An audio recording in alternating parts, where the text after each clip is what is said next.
where archaeology meets mortality. Archaeodeath. Archaeodeathlings, welcome to yet another Archaeodeath discussion. This is Mortuary Memes 3, following on from, guess what, Mortuary Memes 2, which in turn was a follow-up workshop to our Bournemouth Theoretical Archaeology Group conference session in December 2024 between Ellie Chambers and myself, where we had a mortuary meme session looking at digital public mortuary archaeology. And it's really great to be able to do, for the second time, a conversation which invites some of the contributors to that original conference session, as well as people who attended or were keen to know and be involved but just couldn't. And so we've got with us, we've got Robyn and Nicole and Ten, who have been involved in different ways, but Ten actually wasn't digitally presenting. Nikki was in the room and Robyn was digitally sharing, and Ellie and I were both there in Bournemouth. And so really what we want to do is to have this organisation where we do our introductions. We're going to sort of little introductions to how we're working with digital public mortuary archaeology in different ways, looking at the potentials and pitfalls of being creators, looking at critiquing different kinds of mortuary archaeomedia. I love that archaeomedia word. That's Ellie's creation. And then ethical treatment of the dead as our sort of final big chunk. And then just some final reflections, some final thoughts on where all this is going. Because while there's been some individual publications and there's been some conference sessions addressing it tangentially, I think this is the first time we've had sustained conversations on what is becoming such an important part of how archaeology connects its research into death in the human past, death, burial, commemoration, mortality, and shares it with broader publics via digital media. And I think it's really a useful set of conversations. So I will shut up and hand over to Ellie to chair the introductions and creator section, and then I'll come back and chair the critiquing, ethics and future directions. Great, okay. So yes, Howard and I set up the initial Mortuary Memes session at TAG, which Robyn very kindly contributed to and gave a great digital contribution. But I haven't spoken with everyone here, so I'll introduce myself very quickly and just say that I am a doctoral researcher, very near the end of my PhD now, working with Howard and with Dr. Amy Gray-Jones at the University of Chester, looking at how bioarchaeology and mortuary archaeology is communicated in the online news.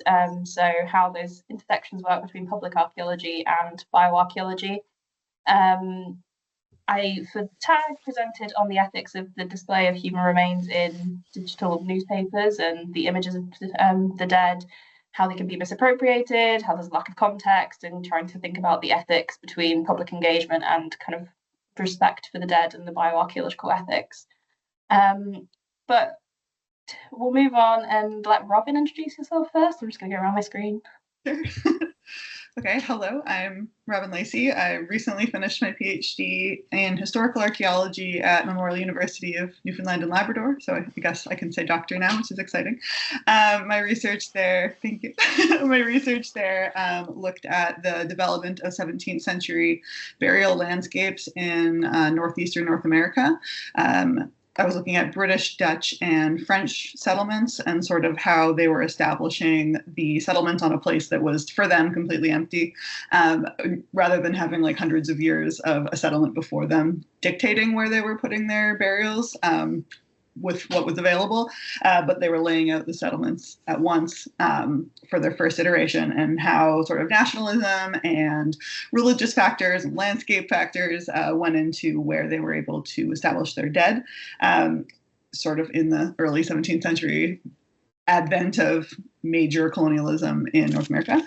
And I also work with my husband in Newfoundland and Labrador and sometimes other parts of Canada doing historic gravestone restoration work, which in a lot of parts of the provinces, you need to be an archaeologist to do that kind of thing for ground disturbance and be able to hold permits for historical sites. So we can do that work. We're actually going to Labrador for the first time this summer to do some work up there, which is really cool. But in that sort of work, I try and publicize it as much as I can through our social media and like through my own social media as well. So that was sort of my introduction to doing like TikTok videos and sort of talking about gravestone work online, which sort of led into my digital tag presentation, which was really fun to do a TikTok video to present at a conference. And it's actually doing very well on my TikTok, but I was talking about the way that different creators are publicizing work on historic cemeteries and gravestone restoration projects. Sorry, my lighting keeps changing. It's shockingly sunny outside right now. Doesn't happen very often here. Yeah, so I was looking at the way that different creators are like positively and negatively displaying how they do work on gravestones to often the detriment of other cemetery work. Yeah, that's me. Brilliant, thank you. Congratulations for completing your PhD. That's a big achievement. Nikki, do you want to go next? Sure. So thank you, Howard and Ellie, for inviting me. It's really exciting to actually finally take part of one of the Mortuary Memes sessions. So my name is Nicola Salomone. I went online as Nikki the Death Historian for a long time, which is why Howard and Ellie call me Nikki. My intro is a little multifaceted, but I promise it's all relevant, so just bear with me. Prior to my PhD, I was working for about 20 years in non-clinical administration side of healthcare. And not-for-profit, in hospital, things like that. And I created a variety of like policies and procedures and new programs relating to industry partnerships and wireless technology in the healthcare space and communication of all varieties. And then this included working with these industry partners and policies and procedures during the COVID pandemic. I was actually in hospital during the pandemic, which is when I got online and started talking about the history of healthcare and healthcare policy, infectious disease, et cetera, to combat the propaganda that I was seeing online. So it's actually how I became a creator. And then I decided to do a career break to do my PhD, which was a choice. I'm not at all sad. I am a third-year PhD candidate at the University of Leicester, and I am looking at how medical death was identified, determined, and defined in late Georgian England. What social implications there were of being prematurely diagnosed as dead is probably the best way to put it. And then analyzing the professional and social networks of a small prosopographical sample of the main medical practitioners who were creating these theories based off of their research. Because at that point, being declared as dead didn't actually mean somebody was dead. So that's where I come in. And then, yeah, and so that's me. Great, thank you. I think we'll get more into that later because it sounds so interesting. You write 10? We say yes. Is 10 okay? 10 is perfect. It's I know long first and last name kindergarten was rough, so 10 is perfectly fine. Okay. We're just going off how the emails were. So 10, would you like to go next? Yeah, no problem. My name is Tenninger Kellenbarger. You can call me 10. No problem with that. I received my PhD back in 2023 from Temple University. I received my PhD in art history with the subsection of ancient art and archaeology, focusing on how power poses and gestures were created to serve certain purposes, specifically looking at martial iconography and martial scenes of combat. In Egypt, how the Egyptian pharaohs created and constructed ideas of power to show order over chaos, how it was then transported to the Aegean world on Crete and the mainland through interregional maritime trade, how these early peoples of the early portion of the late Bronze Age took it for a generation or two, shifted it to fit their own creation ideals of constructing an elite warrior class ideology, and then how that image then went back to Pharaonic Egypt, and where Ramses II was actually making more propagandistic claims in his own personal temples to really showcase, no, we are also taking from the Aegean as well. But my work for future projects is also looking at how these ideas and images of power, where they are found in certain graves, like the Tomb of the Griffin Warrior in Pylos on the mainland of Greece, how are these images being represented through the dead? Are these mythicized representations of this victorious warrior? Was this an ideal that all male warriors were trying to become?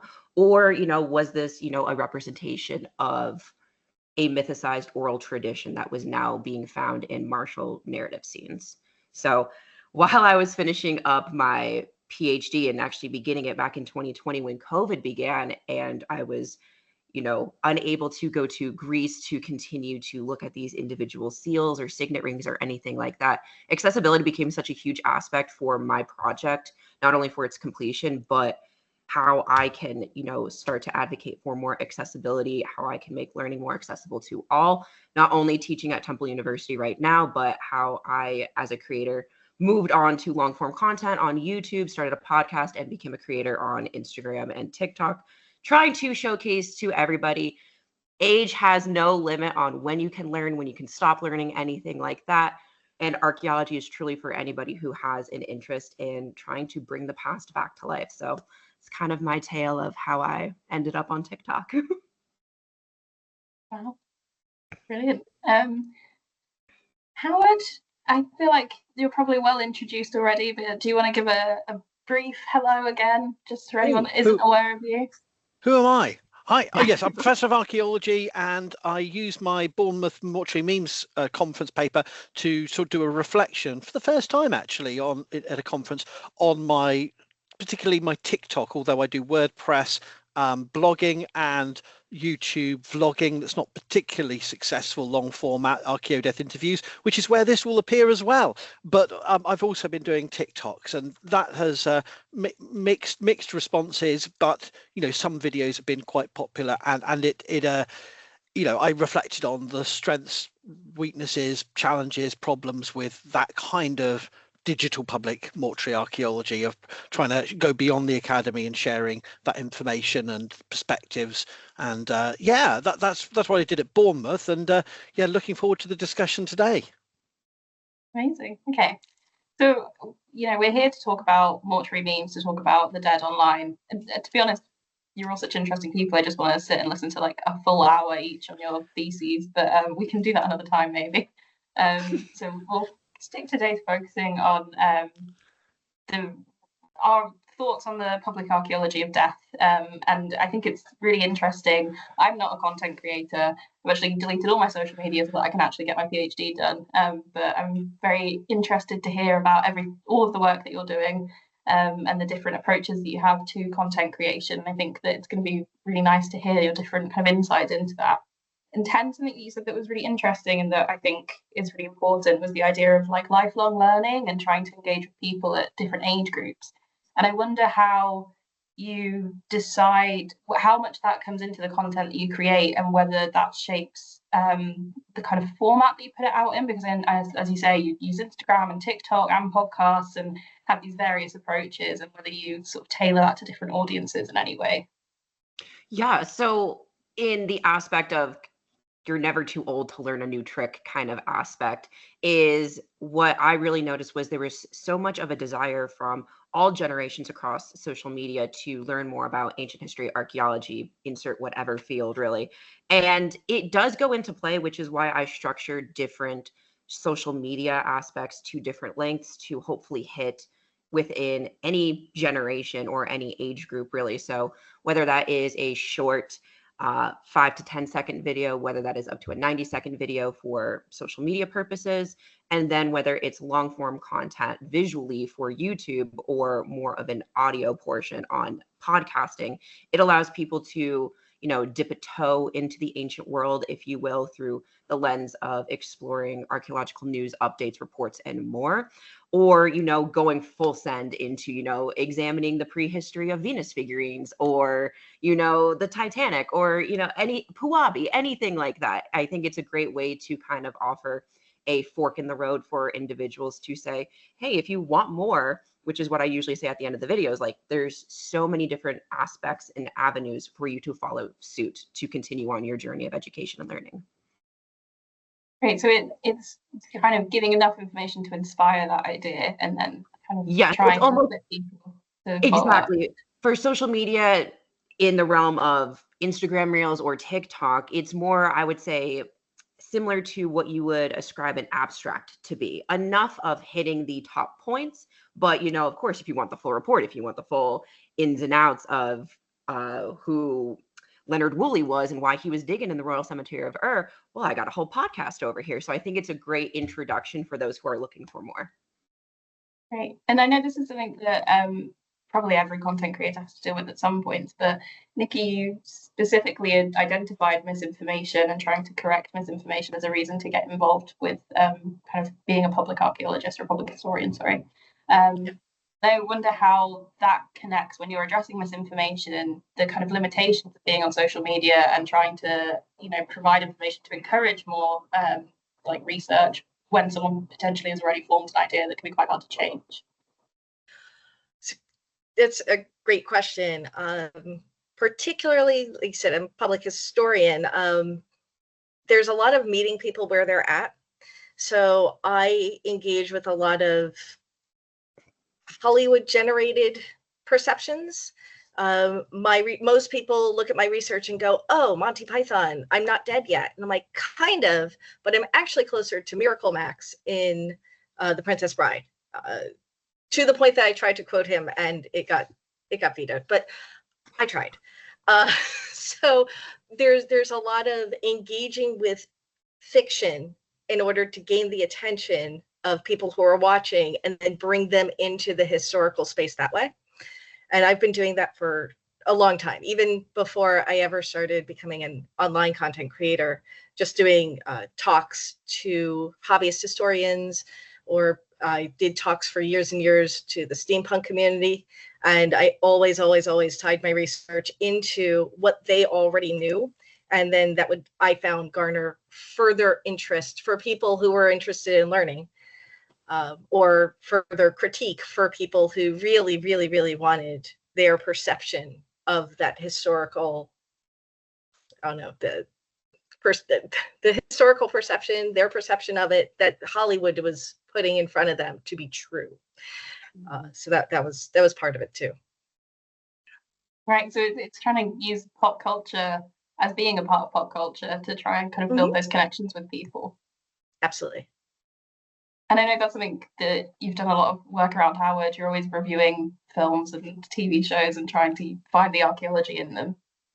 Yeah, never works. I think people the way I do it, I think that's really interesting though, because Ten's approach gets really big hits for just going, here's what's new, and I think there are people who do it much better than me at going, here's something cool that you may have come across through fantasy or fiction, and here's a link to some really what my attempts to do that just don't work. The algorithm at least doesn't like it. It doesn't mean anyone doesn't appreciate it, but it is true is that when dealing with thinking about the potentials and pitfalls of social media creation, is you're trying to give people an introduction. You're inevitably going to sensationalize, sanitize, simplify, create superficial content with some perhaps banal analogies, some links to fiction and fantasy, and a lot of that can go terribly wrong, but it needn't. Often that's the effective starting point for a story or conversation people can pick up elsewhere, or you can follow on from.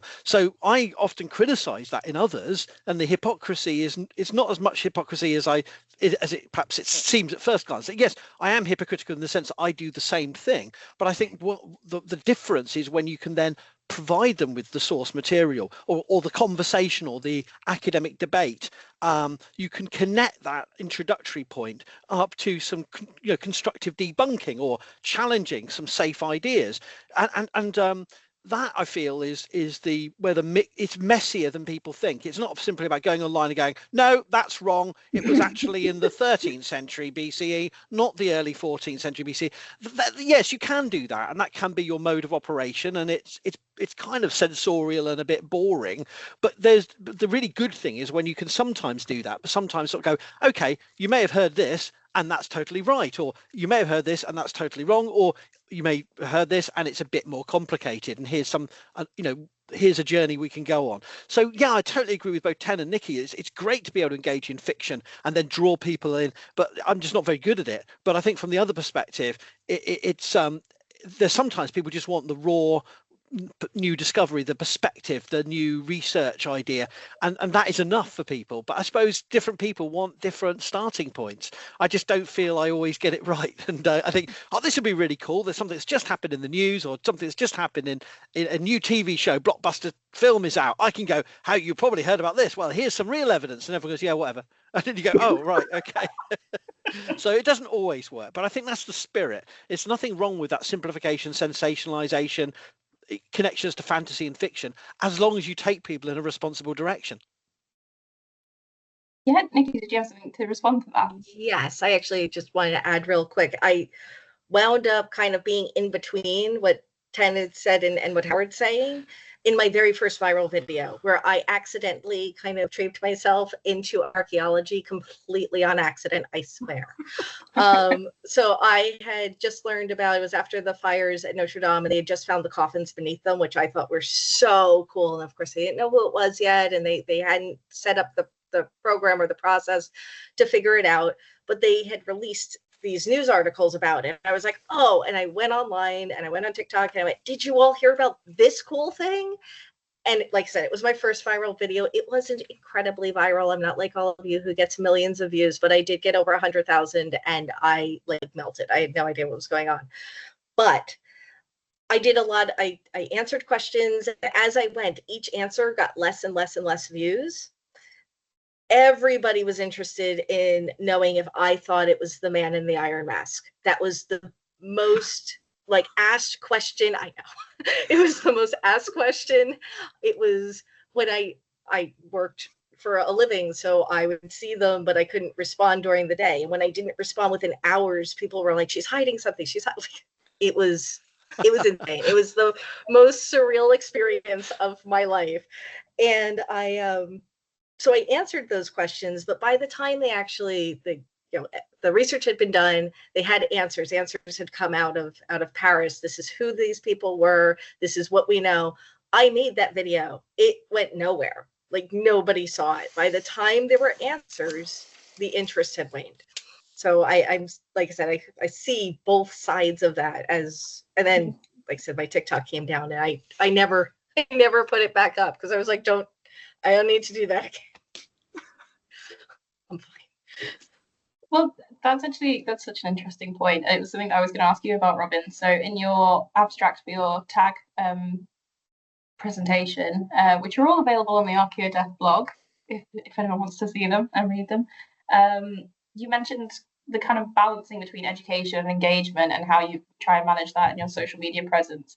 And I was wondering how you can balance that, because I think that's something that we've kind of discussed a bit now, that it can be quite difficult to do.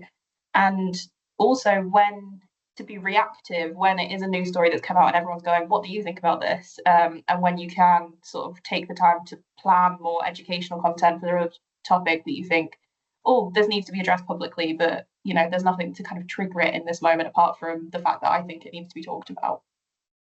Yeah, I'd say I'm very bad at being reactive. So I'll see a news thing about like cemetery stuff and I'm like, cool, and then just kind of just go about my day. I'm not very like frequent on TikTok. I'd say I'm more like posting stuff on like RIP Twitter, but moving to Blue Sky and on my research blog, which like don't look, I haven't written anything in a long time on there. I think I finished my PhD and my brain melted and I haven't done much since then. But yeah, I'm working on, I'm getting a latte delivery. Thank you.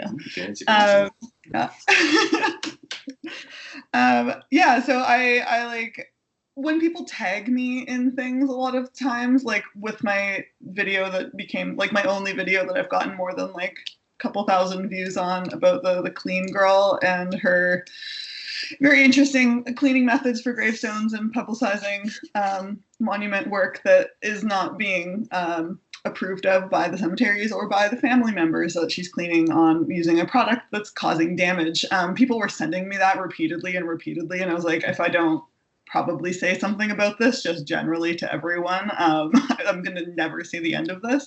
But yeah, people are still tagging her on that video, which is very strange because I'm sure she does not care at all. But yeah, I'm between like education and engagement. I feel like I'm just kind of trying to do things that I find interesting and not make it too, say, jargony. I work at the moment in public education at the Rooms Provincial Museum in Newfoundland. So I'm like doing stuff with school groups and doing stuff with adult tours and stuff, and trying to like be excited about the topics that like I'm interested in and that maybe they're interested in, but not make it so like scientifically heavy and jargon filled and that people sort of lose interest because they can't follow what you're talking about.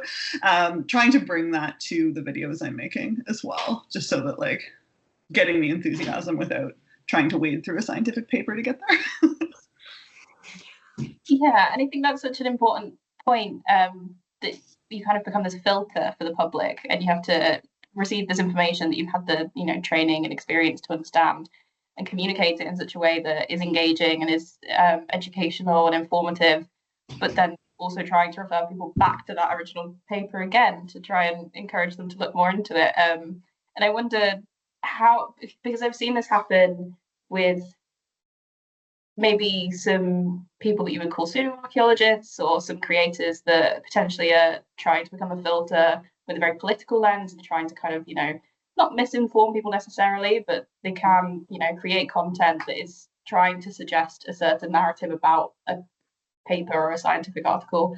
And then they're kind of saying, well, it's there that you can look at, but you don't have to necessarily, like, I've already told you the important stuff, that's full of jargon. So I wonder how you kind of separate yourselves from that aspect, because obviously we're getting a lot of accusations as a discipline of being too woke, being, promoting an agenda, and how you can kind of be in these spaces without, I'm sure you do get a lot of that feedback. I know Howard does from the many conversations we've had about it. But how we can kind of say, no, I'm just trying to inform you. And that's open to everyone.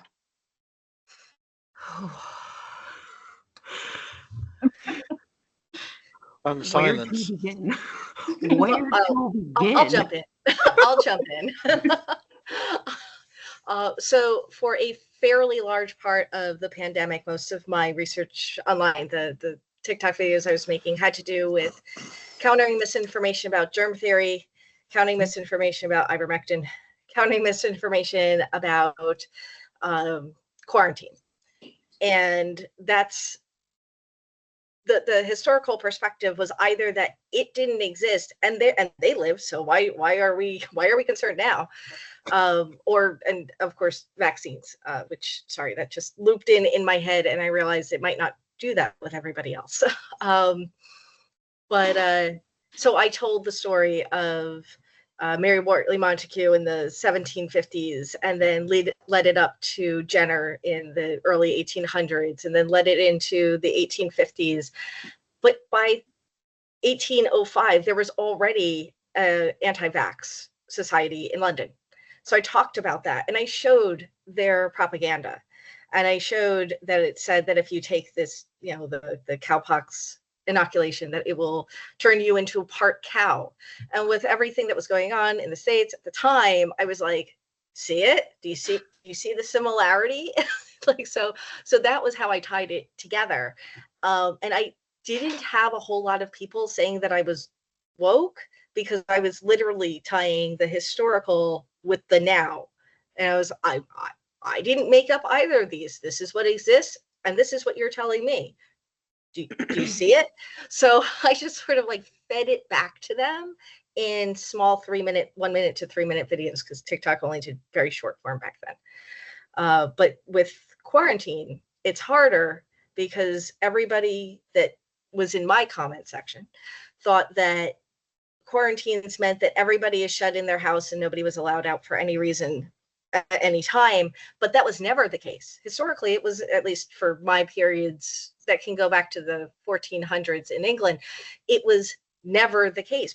Somebody was always out. People were always working. And even if you look at the Hollywood representation of history, you have the guy pushing the cart in the Monty Python skit. You have people who are out there working, but for some reason there's a disconnect in people's minds.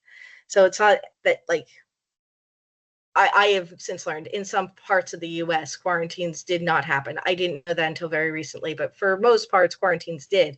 And people were immediately saying, it never happened. It never happened. People went to work. And I was like, that's always happened. So it was correcting their misinformation, their incorrect assumptions about history with history and connecting it to what was happening. And it seemed to squish out most of the people who were saying I had an agenda, which was wonderful. That sounds like a really a useful tool to have, that you've been able to make those connections and to kind of really solidly back up your arguments to try and refute any sort of ideas that can come your way. I know sometimes it can just be like, you can do all of that and still receive just nonsense. And Ten, you had quite a reaction when I asked that question. So I wondered if there was anything you could share about your experiences. Yeah, it's kind of twofold. To go back to, I believe, what Robyn was stating earlier about how do you really tackle in your own mind before you post of what should I be talking about? What should I be posting about? If, people are tagging you in certain videos, do I need to respond to everything? Or is it enough of an approach to say, well, if I'm not speaking on it, there's a reason because I'm not speaking on it, and leaving it there. But also coming from, an academic background that we all have and being professionals all in our fields, we can't just idly sit there and be like, okay, I hope this misinformation kind of just goes away. Maybe if I don't say anything, it won't happen. So I think it is a solid weighing of a scale of, is it worth it? Going out and battling misinformation on the Roman salute, going out and battling misinformation on the sensationalism over scientific analysis of Cleopatra's tomb and those findings and lack of evidence and lack of whole publications. And even, the most biggest thing that we've recently seen across the board is with the structures underneath the not the Great Pyramid, excuse me, underneath the Pyramid of Khufu. And you can post as much information and break it down to its most base level to not, just throw information at the wall, or too much information, too much jargon, too much vocab at people that they're just like, that was too much. I don't even know where I am anymore. But to kind of battle back and forth, there also is a line, I would say, with certain topics within the realm of, misinformation, pseudoscience, pseudoarchaeology, pseudohistory, of people using those theories and using your video or other creators' videos who are pushing those theories as a way to just spread their hatred. So for some part, it is worth it to go back and have discourse in the comments, which has been great to some extent, but otherwise you're going to be arguing against a wall. And it is very interesting to see how the different audiences react and interact on TikTok as compared to Instagram. It's vastly different. They're similar sometimes across the board, but the comments and who is viewing and who is interacting with you can be vastly different. And that is something that I really want to dive into understanding why something will go off on TikTok, be dead on Instagram, or vice versa, and how the comments or the audience, how are they interacting with those videos and why? I think that's so interesting and so important, because I think everyone sort of appreciates the scale of the social web and the ways in which humans are communicating in a way that we've never communicated before on this insanely global way. And when you're trying to educate in that way, we've gone from education being, a classroom setting to being, the printing press, sure, but with the scale is increasing to the point now that, especially when you're saying, you felt like there's and I'm getting a sense for everyone that once you see something online or if something happens, you feel that there's a personal responsibility to respond. And I think that is highly personal, because there are clearly institutions across the world and that we are a part of that promote these ideas about social justice and inclusivity and academic rigor, and the institutions aren't necessarily having the same convictions to respond to misinformation, disinformation in this way, and it seems to be largely falling to individuals to do so. So another sort of open question, because this is something that I've seen kind of growing in the academic literature recently, and I think it is very new, is, how can you respond as an individual? How can you open yourself up to these spaces based on your convictions and the passion that we have for this work, and all of these like great intentions and wanting to communicate publicly, but without necessarily any support, just sort of out online, showing your face, opening yourself up to anything. That, I think it's very brave, but I wonder how you feel managing that, because I understand that it can take a massive toll on well-being and on personal safety in some occasions. I'll go. Yeah, I think it's something that like universities and institutions that we're affiliated with are going to have to start looking at a little bit more seriously, because it is sort of it's an unpaid labor, and it is. I mean, this is a panel right now of mostly women, so extra female unpaid labor in a big pile, and like it's topics that we feel like personal conviction over, and so we're taking our own time to do this kind of extra work online to advocate for like correct information going out there. Like when I really started making TikToks in sort of during the pandemic as well, because there was this like rise on people talking about like, oh, you can go out and clean gravestones, and people were looking for ways to get outside, and they were talking about, yeah, like all these things that are going to do damage. And I was like, well, should I be putting my voice into that space as well, as someone who knows how to do it with the like scientific background? And should I like not super promoting, but like at least put in the information. So if you're seeing these videos, maybe a little drop of information will be in there that has some sort of scientific backing as well. So that's like why I started sort of doing those videos. And it's like, I find it really hard to maintain an audience. It's like, especially for TikTok, because it is so fast and people are just like scrolling through. But I feel like as long as I can put a little word out there, and if somebody comes across it and they're like, oh, maybe that person knows what they're talking about. I hope. But yeah, like that is work that I'm just doing on my own, and like, who would I even bill for it, really? Yeah. Does that lead us into more critiquing issues, Ellie, at this point, or do you want other people to respond to that point before we go on to think about? Well, I was going to ask you a question, Howard, which might be putting you on the spot a bit, because I want you to represent your gender. So I don't represent any gender. Okay, well, God, I can't. Well, I think it's a really valid point about the fact that this call is female. Our last Mortuary Memes 2 call, we did have a non-binary contributor, but it was majority female. The tag session was majority female, and I don't remember the audience. I think it was fairly mixed, but I do wonder if there's a reason you can think of, Howard, that there aren't more men in these spaces. Is it because mortuary archaeology is more female-led, or do you think that men have some sort of aversion to being publicly online? We did have Frederick as well as a contributor, I should note, but this is dominated by women, I would say. Yeah, I'm oppressed. No, I'm not. I think it's really important to say that yes, the field of mortuary archaeology does have a more has a gender bias, and that's a long established thing. I've never been in a. I'm not denying there are serious strategic and structural problems, but I've never been in a male-dominated field. Because of that, I had a supervisor who was a man, but there was my field as I was coming into this as a MA student, a PhD student, was women dominated because of that specific. So there's that, I suppose, but then there's also the pressure that women in these spaces are getting so much more abuse. I get such an easy ride. I still get very upset about little pylons and from other academics and from particular niche groups of just getting upsetting Irish people today. Apparently it seems to be today it's the Irish that are upset with me on TikTok because I'm trying to question the historical sources for cornrows, Irish cornrows are apparently a thing, according to one blog post written in 2010. So that's historical evidence they exist, and I'm going, no, it's not, and that's causing I'm upsetting some Irish people. But my point is, I get much less pushback, and I get very few comments about my appearance, which is just hilariously shows the prejudices and biases that I get no comments about anything like that.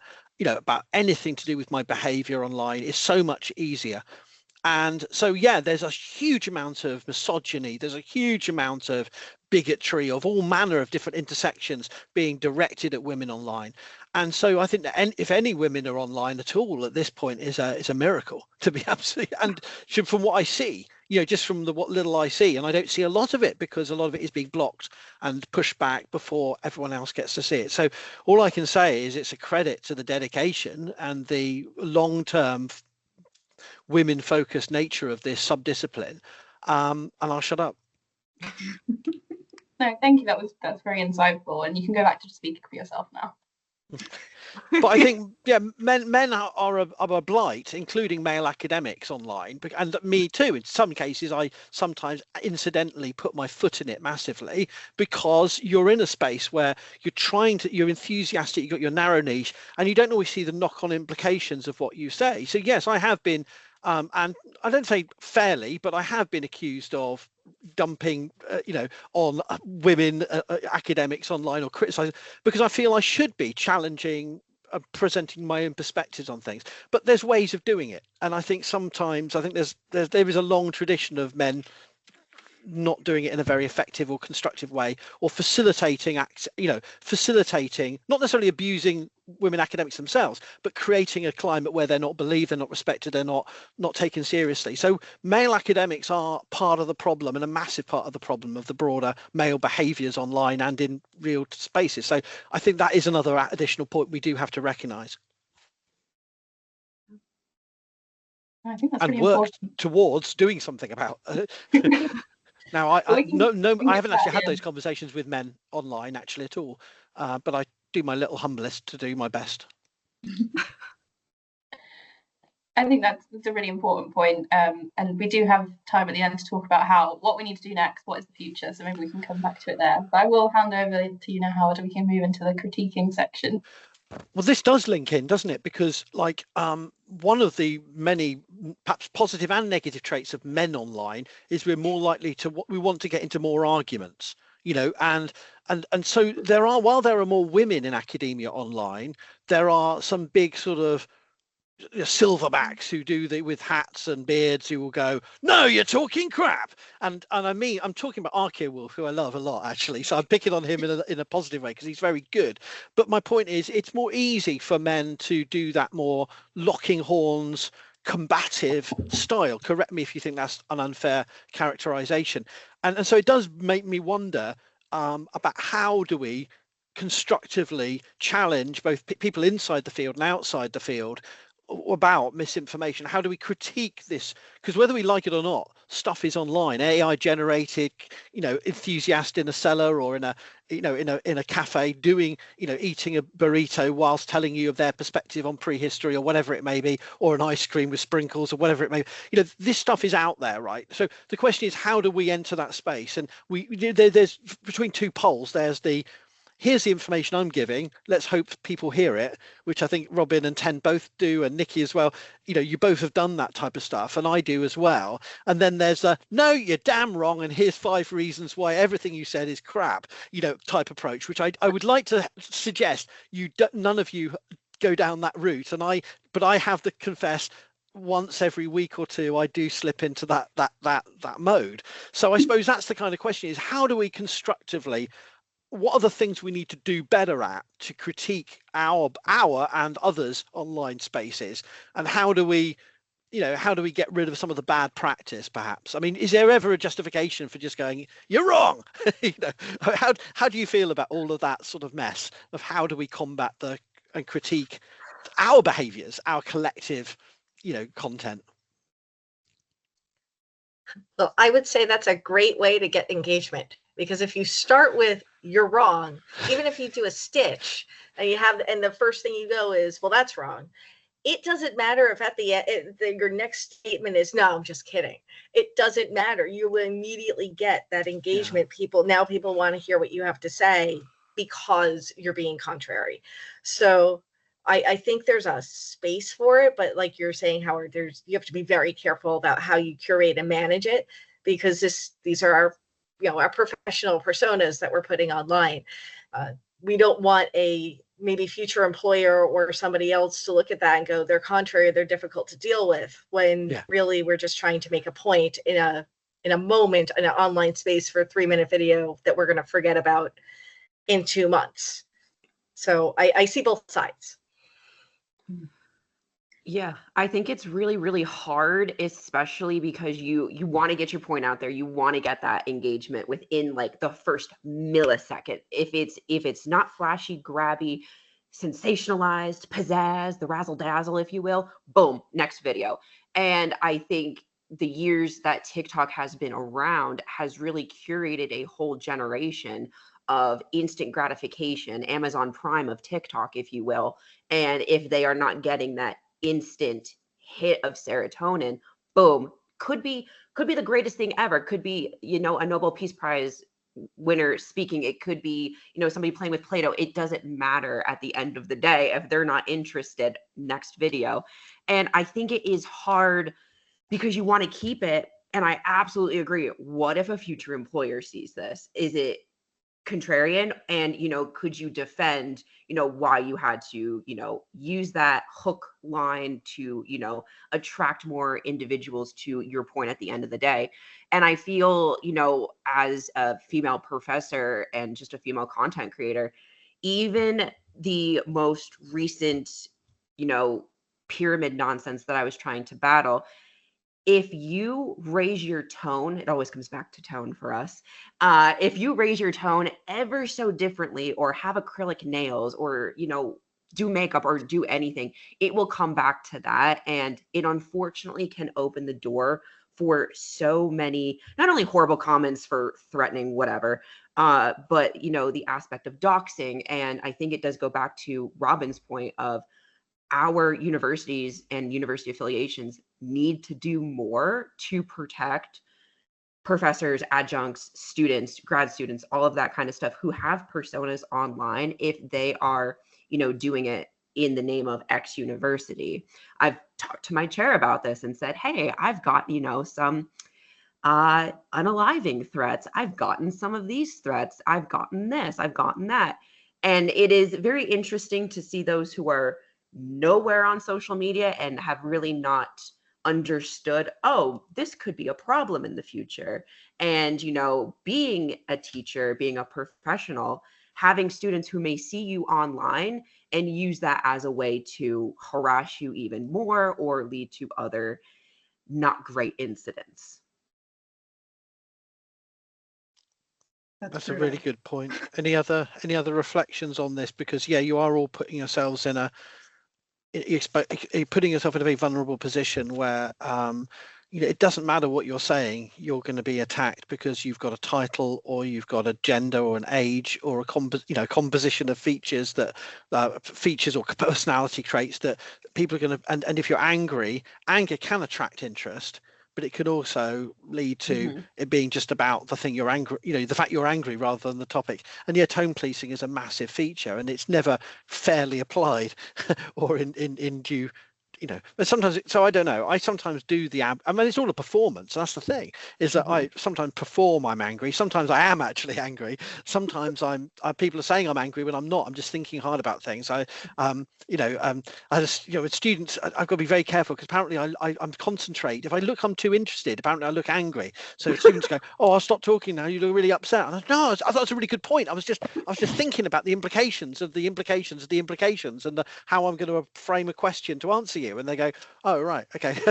So it's very difficult to know how you're coming across, I feel. But I don't know. I think is it more difficult, or is it easier to dare to question other academics, though, if they are, or other content creators or Psychon creators who are perhaps missing a point? Do you think, or is that more difficult? I found it more difficult before I got into academia. because I started researching history and presenting at professional academic conferences when I had an associate's degree. I had a 2-year degree when I first started doing historical, history conferences and pop culture conferences. And when somebody would say, Nicole, what do you think of this? I'd be like, you're great. Because I didn't know how to. I didn't feel like I had the right to say, no, you're mistaken. In fact, Howard, I believe when we first met, I said something similar to you. Like, I disagree, but you're probably right. I'm probably wrong. And you were like, why would you come in that way? Why would you think that? And I'm like, you're a professor. I have a master's. I'm probably wrong all the time. That's the default, So because I was like, obviously, I'm wrong. That's the way it works. But then when I became, when I stepped into the academic field, when I became PhD student, PhD student, all that shifted because people with PhDs, professors started saying things like, you're our colleagues, your academic colleagues. And I'm like, I don't think so. Like, it still felt like, I think yesterday and today I am the exact same person. I don't think so. But over the course of the last 3 years, I have been much more confident in saying, I see where you're coming from. I've heard that before, but have you looked at this? And I've learned the verbiage associated with coming in and having either a disagreement or a discourse about a subject. Robyn, any thoughts? I feel like I had a thought and then it ran away. I'm sorry, it's my fault. Oh, no. All the time. But yeah, like putting things online, I think a lot of times it's like the people that are coming in with misinformation are coming like with that either performed or real like conviction and anger towards a thing, and it's hard to present something against that and still be taken seriously sometimes, and you don't want to come off weird because tone policing, and have like all the considerations of what people are going to think when they see a video of you putting forward something that you do know a lot about and that you are an expert in, and they're like often not believed, I guess. Yeah. I don't know if I'm any. sorry. Go on. I'm sorry to jump in again, but back to the idea of tone policing. A friend of mine, and I'm not great at it, but a friend of mine years ago told me to perfect the art of okay, and I'm getting much better at saying it just like that. And they have to be right, and they're wrong, and they're not going to listen to you. Okay, and that's it. And just walk away and disconnect yourself. It's not my finest skill. I'm not always fabulous at it, but when it works, I find that it's actually very powerful because it uses that tone policing against them. Yeah. And it makes you the authority in the conversation, and you said nothing. Ten, you're, and I mean this in a positive way, not a criticism, you're much more formulaic in the sense that you have a structure, to your short form content of presentation, whereas perhaps Robyn, Nicole, more conversational. Do you feel that shuts down criticism, or does it just blow up? People just feel they can comment anything on your videos. How does that work in terms of, because you're not stitching other people and disagreeing with them, you're presenting your take, and it's quite clear it's your take. I'm just interested in how that works out. It probably doesn't help at all, does it? It really it doesn't, stop it. It doesn't open the gates for anything else. I have personally enjoyed more, taking it more of, saying, let's say if you, Howard, produce something in San, I was like, okay, well, let me look at this and let me break it down. But I think it's going back to, I don't want to come off as I am, blatantly attacking a academic, a content creator, because we all know mob mentality on online structures. You're gonna burn up the stake. But I think, being able to create a video of, an archaeological find or a publication, and then critiquing it within that, I hope can open up the possibility of discourse. It hasn't stopped, and it hasn't really helped. I think it's really topically based, I would say. But when it comes to, an aspect of this is, other aspects that we should be examining, or we should be questioning things, I will put a little bit more 2 cents into videos. So for example, the marble female head that was discovered end of last year, and everybody was saying it's the true face of Cleopatra. Oh, yes, of course.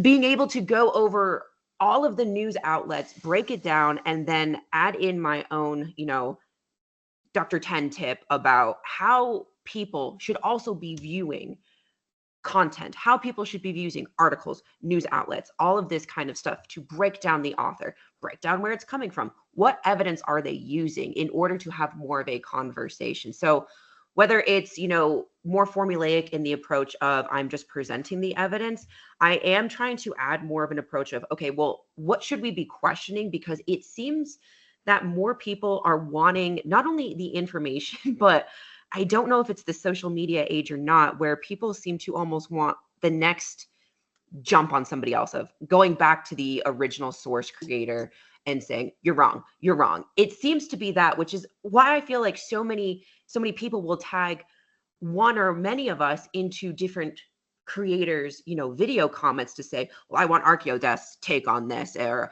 I want this take on this. And it's so fascinating to see that if there is a disagreement even amongst this group present, people are almost kind of looking for the drama, the tea that is behind it, when it is simply, we could just be taking a different theoretical approach. Yeah, because it's a dilemma, isn't it? Because on one level, we want to present a united front that academics know shit, and we apparently have some kind of engagement and that with that passion, and we want to stand up for what is reliable, but also we want to be honest and admit that we are having different takes, and we don't always have a take, we don't always have a view. So I don't think I did a video on any of that pyramid stuff. I certainly weighed in and ranted about Cleopatra a bit, but not about the archaeological work, which I didn't know enough about, but about the broader reception of how the hunt for a tomb, which I feel really is a problem for celebrity dead people and seeking their tombs. And that's why I've waded in on Richard III a couple of times and not made friends, and in British archaeology for doing so. But the point is, it's about where do we balance that? That's the problem, isn't it? Because we do want to share with the public something of the debate, but we don't want to get into necessarily public slanging matches about with others. So I don't know. I just wanted to know any other thoughts on whether we are doing anything near effective in this regard, or perhaps we should be stoking more drama. I tried it once with an Irish creator, and it's always the Irish that I get into trouble with. I don't know why. Maybe it's something to do with my accent. I don't know. But no. And Roger's a really nice chap, and he sort of said, let's have an argument about cultural appropriation, and it was really constructive argument. But he didn't see all the abuse I got for being of a non-Irish nature, and it was just, I thought I got to the point where I thought, actually this is too much now. I've got to a point where this is starting to affect me, and no one saw it. I didn't make a thing out of it, but I just went, okay, I'm not doing that again. It wasn't his fault. It wasn't. I think it was a really positive, deliberately we set it up to go, I'm going to do a video about this, you come in, and his intentions were good, but for me as an academic in a position, I was getting the your university shouldn't be employing you type comments, and you should be we know where you live type comments, and you're going, oh come on, no you don't, and it's not very healthy. And so I suppose that's the problem, isn't it? Is that drama can bring people who just don't even know what you're doing. The people who believe soap operas are real, and that kind of characters, that's where you're getting into that kind of territory. 100%. I think we want to give the united front, but the general population on social media who's consuming all of our content wants the Real Housewives of archaeology, and we don't want to feed into that. But look, when I get back onto TikTok, okay, well, you guys can all come at me, because what right do I have in the archaeological space as a historian? I'll put the old stuff back up, and you can all come after me, and it'll be fine. We wouldn't. Maybe I know you wouldn't. Maybe an aspect is, I think it could be a great area to start on short form content on Instagram and TikTok, whether it's you doing a playful sparring, a verbal sparring match with well, let's have it out about this one aspect. If it's all all fun and good and everybody's, not hitting below the belt.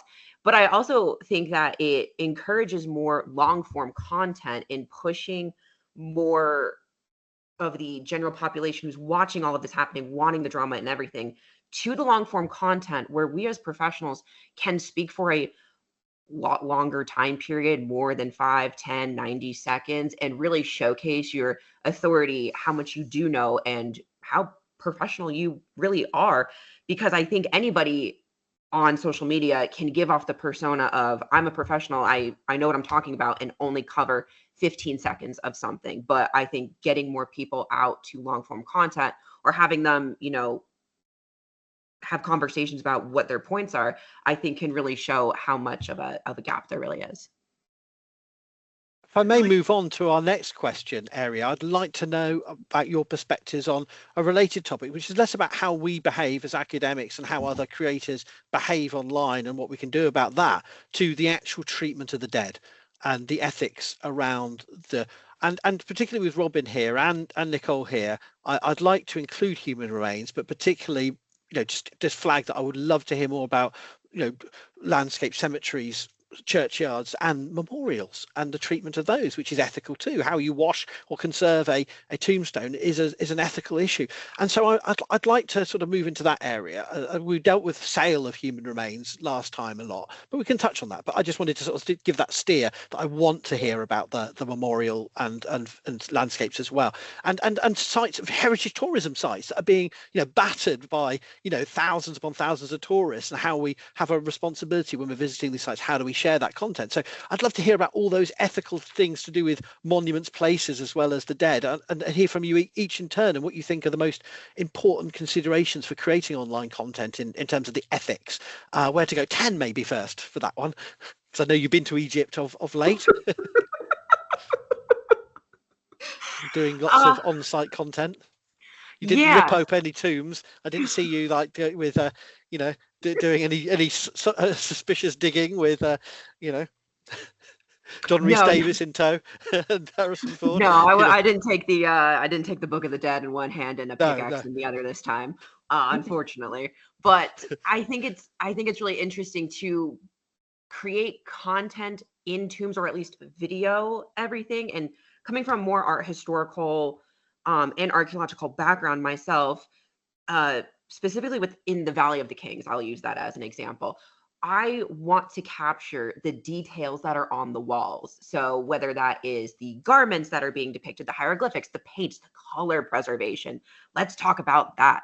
And when going into King Tut's tomb, there are signs everywhere that says you cannot take photos on the inside. It's kind of similar to, like, if you've ever been to the Sistine Chapel, you can't take photos of, the ceiling and everything.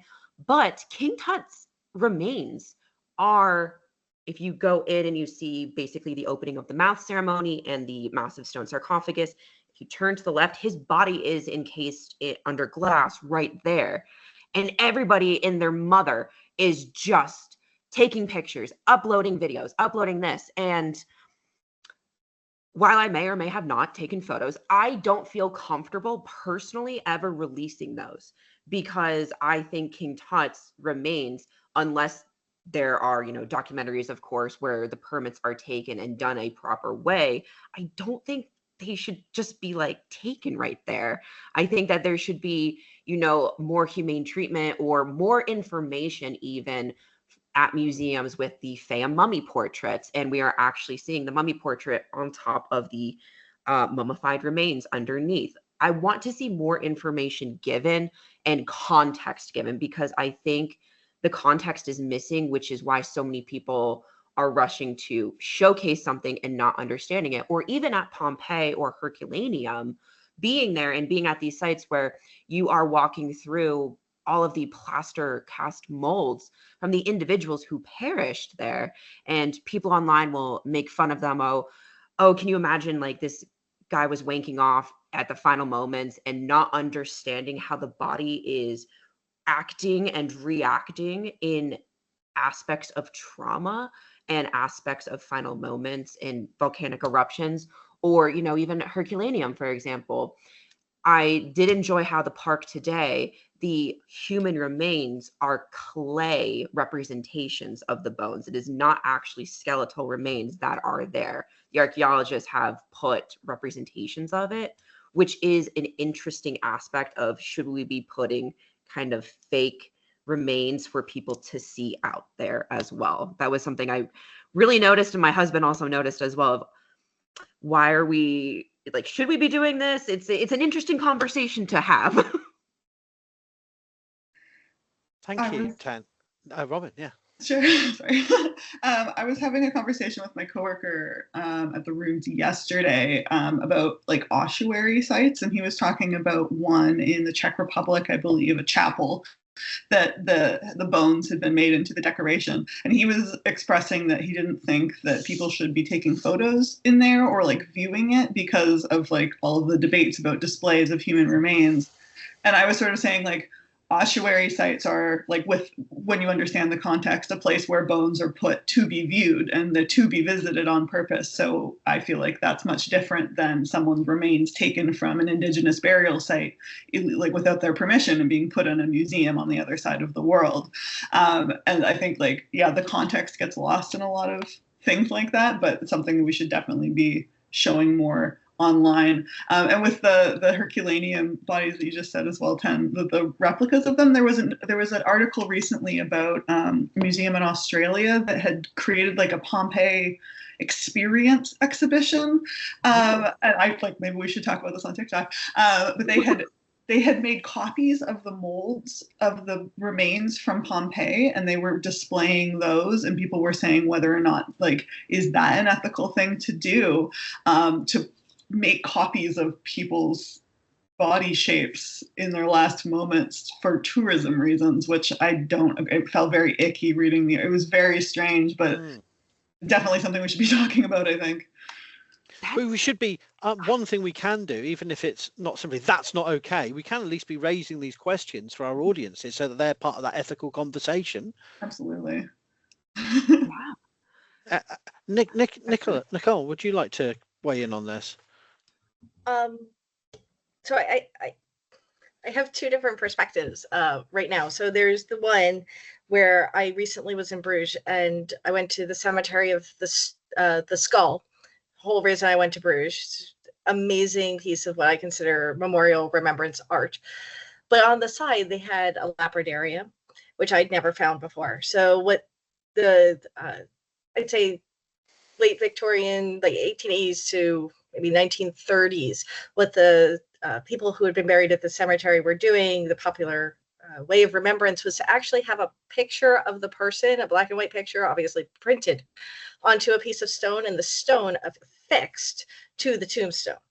And then which I thought was both creepy and gorgeous, very, very powerful. The lapidarium was part of their conservation effort, where some of these pieces had fallen or been removed, whatever, but they couldn't fix it and get them back up. So they created these houses for these different memorial gifts, pictures, all the little things that they could keep by each individual gravestone. And what really struck me was that they had stacks of them just piled right up, nothing preventing you from picking it up and looking at it. In fact, I probably know people who would have been like right there to do it. I couldn't bring myself to do it. It felt disrespectful to the memorial to move it. And I couldn't translate enough of the large board that they had on the conservation effort to know if it was permissible. Or, I mean, there were no like red X's through anything. There was nothing saying definitely don't do it. But there was this weird gray area that I just didn't feel comfortable messing with. So that's the example you might be setting for others if you recorded that. And as Ten was saying, it would then. Yeah. It's not about whether you are okay doing it. It's about whether the example. Well, there's two. Right. There's two. Yeah. Yeah. So there's two there. There's my personal, and then so when I made the video, I just showed it, and I showed the stacks there. But I didn't mention them. I said, see, look, these pictures are everywhere. Isn't this beautiful? Isn't this powerful? And then just like let it go. And then similarly, when I I do a lot of church walks, cathedral walks, etc. And I run into reliquaries with some frequency. And I know not to include those and put those out. Like I know that. But I feel like as creators, we don't talk about it. We don't say, and here, in this space, there is this reliquary, there's this part of the exhibit that I find interesting. Here's what the story is. And if you're interested, you can come and see it, which would also increase, yes, it's morbid tourism, but it does get people into these sacred spaces, maybe a little extra money going to their, the upkeep and everything, because one of them is actually at a hotel in York. So it's a hotel and still a working convent. It's the Bar Convent. They have one. But it was very powerful to see. It was very interesting to see. I'd already been there once. I had no idea it was there the first time. This is what I do. I would have loved to have known it was there the first time. So I think that, yes, respectfully, but we still need to get this information out there, because we know that there is an interest. There is a public interest in what we do, big picture what we do, and then each individually as well.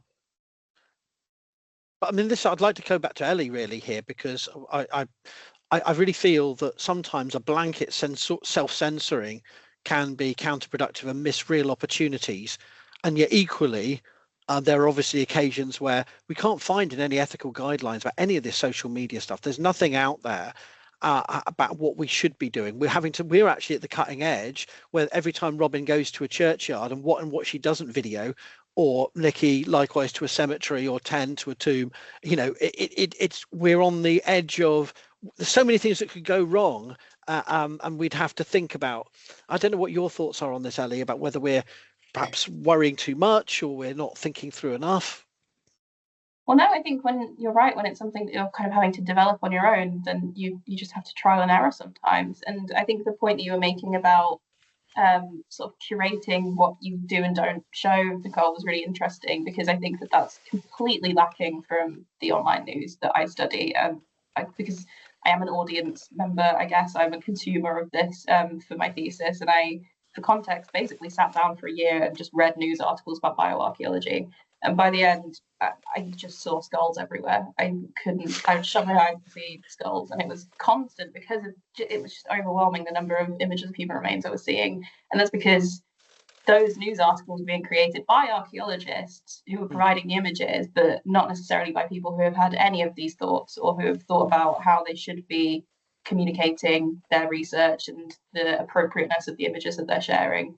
And that's led to this huge volume of images of the dead online that have absolutely no context, and that I don't think anyone else in the world has ever sat down and read as many bioarchaeology articles as I have. But there will be people with an interest who read The Sun every day and go to the archaeology topic and will scroll through and, have a good look through, and we'll be seeing all of these images of the dead with sort of no association with the humanity for them, real context, understanding who they're looking at. Like I think I said before, there's a lot of images of children. Absolutely no idea they would be a child if you weren't a bioarchaeologist or someone who had that knowledge of a skeleton.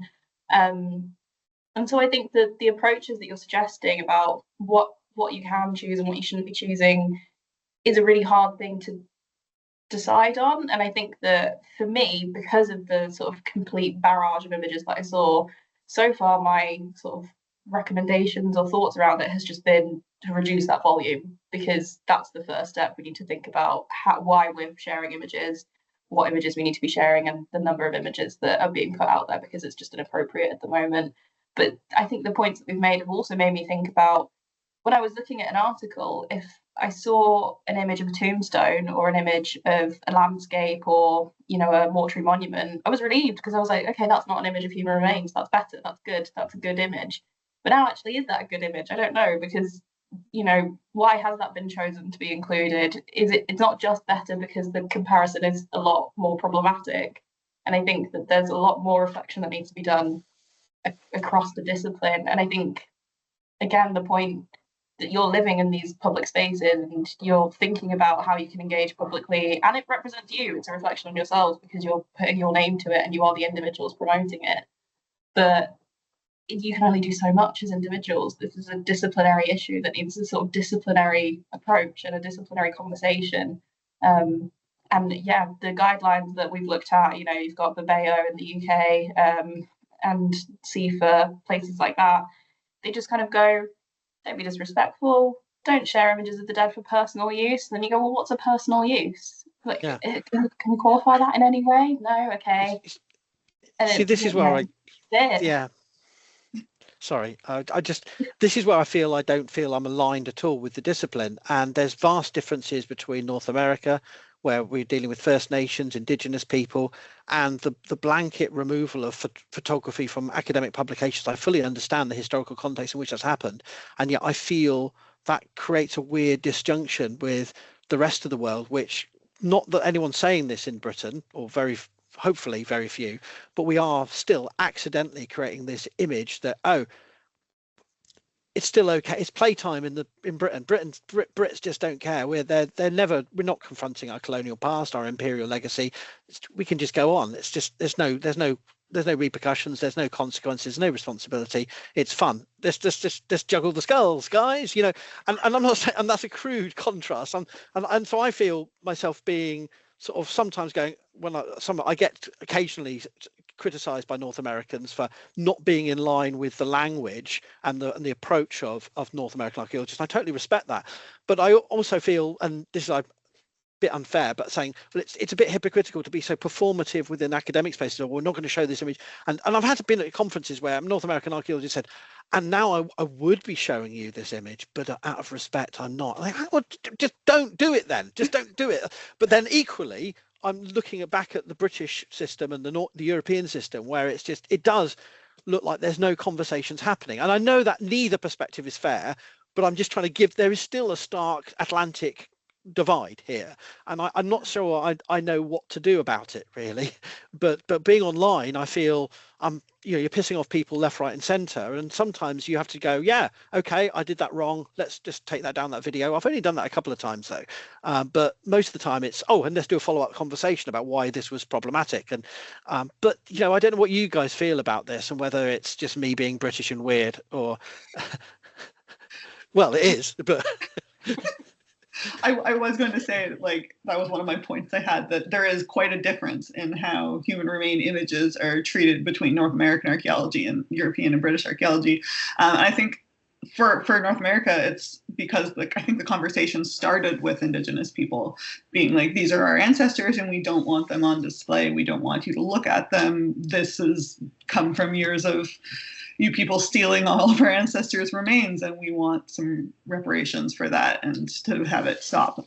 So I think like North American archaeology is coming at it from like, we're just not doing it at all for anyone anymore, which I do like, even though I do want to, I want to see the interesting pictures because that's what we study, but we also don't want pictures of people that did not consent to that, or that their ancestors or their cultural group did not consent to that, to be put online. So we're just sort of blanket removing all of that from the practice, if that makes sense.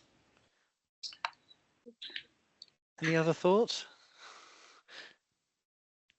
Can I react to that? I mean, to see the double standard, I think is that so North American creators that I will not name are showing that respect to Indigenous people, but then they're happy to like literally spew out pictures of vampire burials from Poland because Poles are fair game, or and I'm not saying that they're thinking that way. I'm just saying, but that's the way it comes across. Is that and that feeds into those alt-right spaces where people are just itching to find some hypocrisy that they can exploit, and I feel I'm not saying I have a solution, but I do show human remains, obviously very rarely, and only when I literally have to say something. When we know what the human skeleton looks like, most of the time we don't need it, and I think the North Americans needed that conversation and need to be where they're at. I'm not denying that, because there's been so many osteological publications I've looked in and go, well, okay, that's a bone. What do I need to see that for? I mean, and then you think, oh, I see there's some tumor there, right? I understand why they're showing that so that you can see it. Okay, right.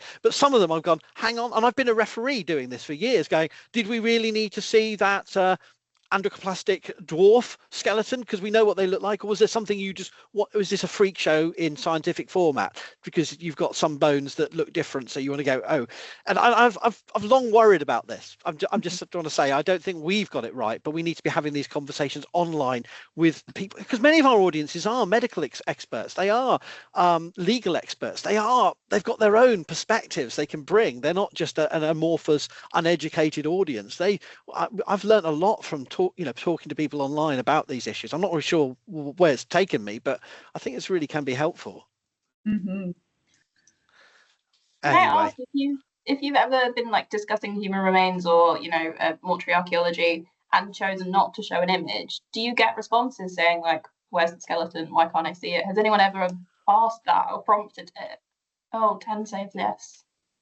Yeah, I am blanking on which one, but there was a desire of, well, why aren't you showing it? And perhaps that is coming from the place of, well, what are you archaeologists trying to hide or anything like that? And whether or not it was, I believe I just couldn't find an image of it. And it also comes to accessibility of images, where the information is coming from, if it's coming from a report and anything like that. So I also do think that where people are asking for these types of images, I also think it's fair to say, which I've had to say multiple times, we don't have images of X, Y, or Z in the report. Here is the citation if you would like to go see all of the figures, all of that kind of stuff, the drawings of the human remains, all of that kind of stuff. If you want to go do that on your time because you think archaeologists are hiding something, here you go. We're hiding nothing. We talk constantly. Archaeologists aren't hiding anything, guys, I promise.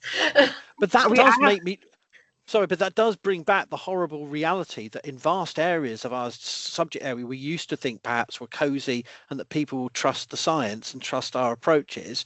And yeah, they're outside of some pseudoscience and bad faith actors and scammers. We are trying to do a responsible job. But when we were getting into some of the territory, which is increasingly getting into the denial of, are we having to do that to perform a similar forensic evidential argument to the display of Holocaust museums? So we are having to, if we don't show that, not most people understand these things happen, but there are the deniers out there. There are the people that where if we don't show, what the horrors of those events, even a generation ago, people will deny it. So, that's the dilemma I feel with this this blanket concealment, is that it feeds into the conspiratorial narratives that Ten's referring to. So I'm not saying I have a solution. I just think I think that there needs to be a broader issue here about, it shouldn't be down to the individual social media creators, but there needs to be some kind of, well, here's the reports where you can find the materials, even if it's, as Solange was saying in the last discussion, even if it's some kind of trigger warning or wall of, to warn you, that we should have that evidence to back it up. I don't know. I have to say, from a history and policy, you're all talking like you're ready to form a committee and write this thing. Honestly. Just no. That's where we might have to go with this, I think, to be honest. With our collective I'm just brains. throwing that out there. But this sounds a lot like a lot of meetings I've been in my lifetime where we're ready to roll and write. I mean, it hasn't happened yet, and I think it needs to happen in a more, and it needs to include gravestones and churches and other religious spaces of different faiths, as well as indigenous perspectives, and which we don't have here today, I don't think. Forgive me if I'm wrong, but at least not as a core element of what we're doing. We can't just be. But anyway, yeah, it needs a lot more thought and a lot more voices. But I think we're heading that way, Nicole. That would be amazing. Which leads. Sorry, go on. Yeah. Oh, I was gonna comment on the gravestone aspect. Yes. Yeah. So I film a lot in graveyards. I am constantly taking pictures of headstones, and sort of what I've been going with is they're there to be viewed, but I'm not going to post a very recent grave. So like sometimes I do work on headstones for someone's like very recent relative, like their mother or their grandfather or something. And it's like for the specific family. And in those cases, I usually don't post about it because it's that family member who came to me to ask me to do work on their personal family headstone. But then in other cases, and they're within the last like 10, 20 years. And if I do post about it, I usually blank out the information just to talk about the process a little bit, trying to like find some sort of balance there. But sometimes we work with historic societies and the graveyard is a heritage site and it's meant to be publicized. And in that case, we'll do videos or take pictures about the whole site and sometimes tell the stories of the important historical figures that are buried there. So I feel like it is like everything sort of a case by case basis, but that's sort of the rule that I go with, is like if it's within the last couple decades, I don't post the information because there might be living relatives that would disagree with that. I do That's the really same, interesting. actually. Go on. Yeah. Oh, sorry. I do the same as you do, Robyn. When I'm doing my cemetery walks, I usually look for, I call it memorial art, the more than the typical gravestone, not the cookie cutter shape, something that obviously costs a lot of money, maybe even more in depth than the obelisk or something. But I'll find one and I look to see, and I make sure that it's not newer than World War II. That is absolute cutoff. I don't usually like to go into the 20th century at all, but World War II is my cutoff. And then also I look into, all right, I don't do children and baby graves of any variety. Like, it doesn't matter if it was hundreds of years ago, because it's such a sensitive topic. And unless I am willing to engage with that topic fully, online, I just don't engage with it all in that space. May I press you both on this though, because I totally agree. You're not giving specifics. You're kind of gauging towards there's a number of intersecting ethical sensitivities here, but you're not declaring a rule that would go in a policy document, as Nicole likes, but you are suggesting, age makes a difference, ethnicity. I wouldn't necessarily go into a Jewish or Muslim section in a British cemetery because I know those graves are differentially targeted, and that would be just so ethically disrespectful. It's not that, and I know that I've had comments, well, why wouldn't you do that for a Christian grave? It's not like I don't respect the views of Christians, or I don't respect the views of secular groups, but it's about the specific sensitivities of those groups. But there's no single point. There's not like it has to be, if it's 1951, yeah, I'm showing it, but if it's 1949, or 1952, I'm not. It's not that specific. It's about trying to be contextual, isn't it? Yeah, absolutely. Like, I wouldn't go and film in an Indigenous burial site because they would not want that. And that would be something we need like so much permission and the want of the community. And there's a lot of talk in like Canadian archaeology about like doing community archaeology with Indigenous groups, but you really should be approached by those people with their desire for research to be done on their community, not going there as the outsider, being like the white archaeologist stomping in and being like, I'm going to study your ancestors. And they're like, excuse me. But yeah, like with Christian burial sites, like that's something we like often have more connection to. So we know a little bit more about the practices. And like you said, you wouldn't go into a site that like a Jewish cemetery if you didn't have cultural connection to them, because like I wouldn't be as familiar with what they would want in their death practices. So I wouldn't want to go film their graves in case that was something that they were not in agreement with. Yeah. Yeah, so talking about policy, were we to, I know we're not, were we to write a policy on what Robyn has said regarding, say, Indigenous burial spaces, the policy could be as simple as reach out to the Indigenous group first, do nothing without their permission. And you could just start there. People will build on policies. Policies evolve all the time, or at least they should. But that is a start that, the larger group can lean on and build on as the idiosyncrasies and the little twisty bits of policy get added in as you learn and grow. But that's a great starting point, I would think. a lot of places in Canada, like, you can't do archaeology unless you have consultation with the Indigenous groups that have claims over the territory you're on. And in Newfoundland, we have Nunatsiavut, which is in northern Labrador, and their territory, if you want to do archaeology there, you have to have a permit from the Provincial Archaeology Office of the province, but you also have to contact the I'm not sure if it's a council, but the Nunatsiavut governing body, and get a separate permit from them to work within their territory as well, which is really wonderful. I think that these practices are starting to be more established across the country. Right. But that's something that a lot of just, we'll say, general people who aren't actually in the field of archaeology or in this particular specialization are going to know. But if there's a handbook out there with that information, even though it's general but accurate, it's a place to push off where they can go and look at and go, oh, okay, well, I can't do this without being an archaeologist. So like in America, we can just, we don't have to be an archaeologist to clean graves, to do the, to do conservation and preservation work. You don't have to be. So that's a difference that you might not know. And I had no idea about Canada. Why would I? Didn't live there.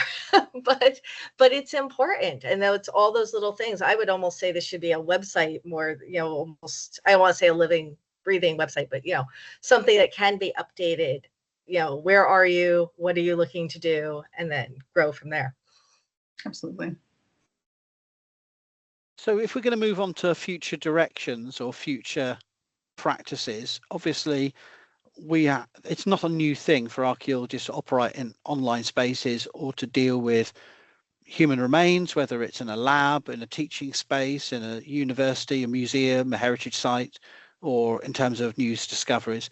But and it's shocking that we don't have more robust guidelines and more open conversations. It always just comes up almost by accident, and that's what I think we're trying to rectify here. But what would you say are your key, just going around the key things we should be doing more of or less of to build this momentum in evaluating and pushing forward the sort of sub discipline of digital public mortuary archaeology?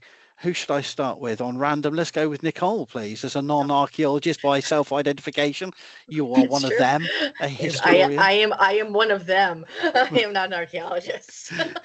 But we talk to you anyway. So that I know most of my friends are archaeologists. I don't know how I got to this I'm honored to be in this space, but I don't know how I got here precisely. I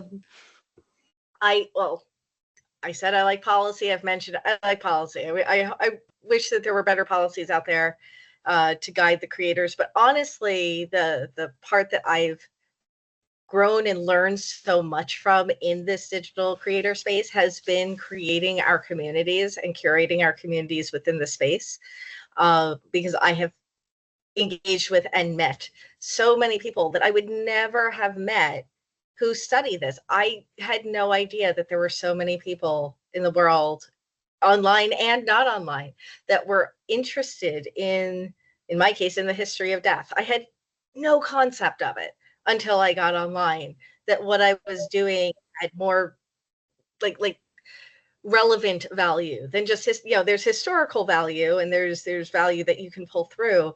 But in my case specifically, because of the type of history of death I'm looking at, there are threads that pull directly through like end of life options and care. And I would have thought of that, but I wouldn't have understood that there are people that study this, and that I am now one of the people who study this without this greater community having these in-depth conversations. Thank you, Nicole.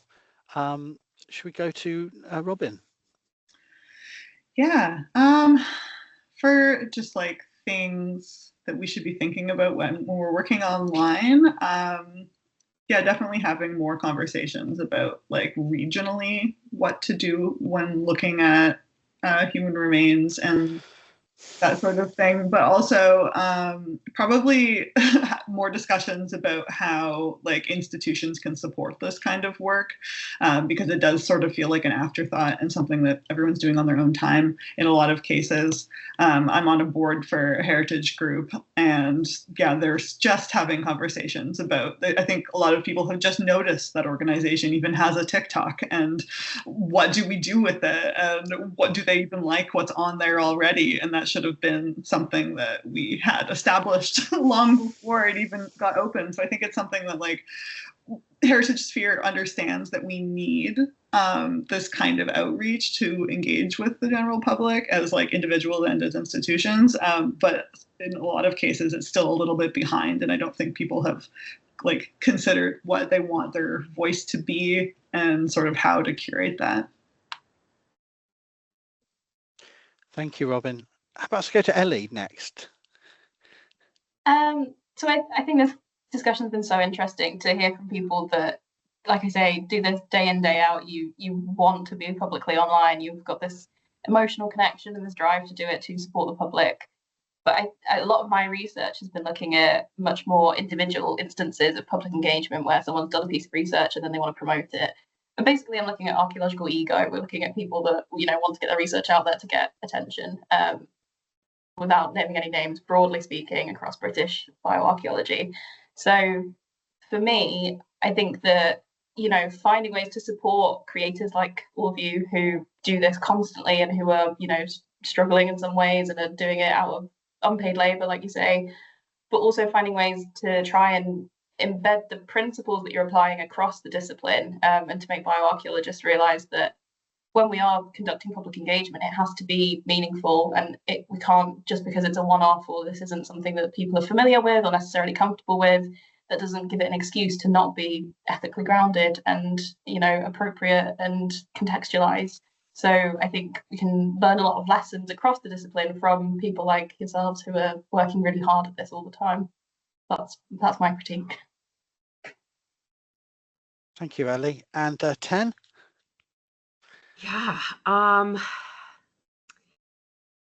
think not only having, you know, baseline policies put into place to begin conversations, whether it's in the UK, whether it's in America, but I would also say continuing that conversation within to these subsections, within to these subfields. So whether it's, you know, looking at tombstones, whether it's looking at healthcare practices from Victorian to modern ages, whether it's looking at early medieval burials, whether it's looking at Bronze Age or Pharaonic Egypt, I feel like within our own subsections and professions, we should also be continuing that conversation to further discuss how should we be viewing, you know, the mummified remains of pharaohs when the images exist already online. But, you know, if you are going to Cairo and you want to see Ramses II or Hatshepsut's mummified remains, you can, and there's no photo opportunities there. There are guards constantly walking around in that sphere to ensure that nobody is taking any video, photography, anything like that. And if it is, not only will you be removed, but they will delete it from your phone. So I think it's also a conversation of not only our subfields and what we can do, but what to do when images already exist online and how can we combat that? So not really any answers. I'm coming with more problems.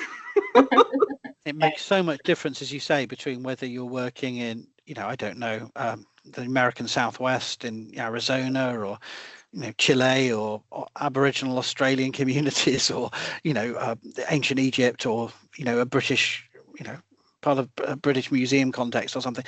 It all varies how we do this content, the kind of stories we want to tell, and how we respond to it. And I think these conversations will hopefully together provide some useful resources for students, for other researchers. I hope we don't get quoted and exactly, or anything I say gets quoted as a fixed opinion, but he says as a qualifier for everything he's just been gassing on about. But I think that, you know, but by having these open conversations, hopefully researchers around the world can start to see that there are research, there is more research to be done on public archaeology, but also the digital dimensions of it. And by having these conversations, we having these conference sessions that lead into these workshops, we're kind of building that basis that isn't fixed on simply bioarchaeologists or simply on cemeteries and churchyards, but the connections between these different fields of inquiry. And so I just really wanted to just close off by thanking you all for sharing in the session, keeping the support going online in between, and we'll get this edited and out in coming weeks, so that and we hope to do at least one more, a Mortuary Memes 4, with some further experts, some museum based and cemetery managing based people, to bring other perspectives that will augment these. But just to say thank you. I don't know if Ellie, you have any perhaps you have some final thoughts. I should hand back to you. No, just we've had the tag session, and then we had Mortuary Memes 2, and now we've had Mortuary Memes 3, and I think every conversation has been completely different. Yeah. And it's just been so fascinating to speak to you and to hear your insights. And I think we've addressed some really significant points here that there's no way we could actually do justice to in 2 hours, but it kind of feels like we've done some justice to some of the points. So I really appreciate you taking the time to speak with us and for coming with such insights and such ideas, and it's just been fascinating. And Nicole, I don't think you're going to let us not make a policy out of this, so we'll see you all again at some point in a workshop, I'm sure. Definitely. If you've enjoyed this ArchaeoDeath video, why not check out the ArchaeoDeath blog at howardwilliamsblog.wordpress.com.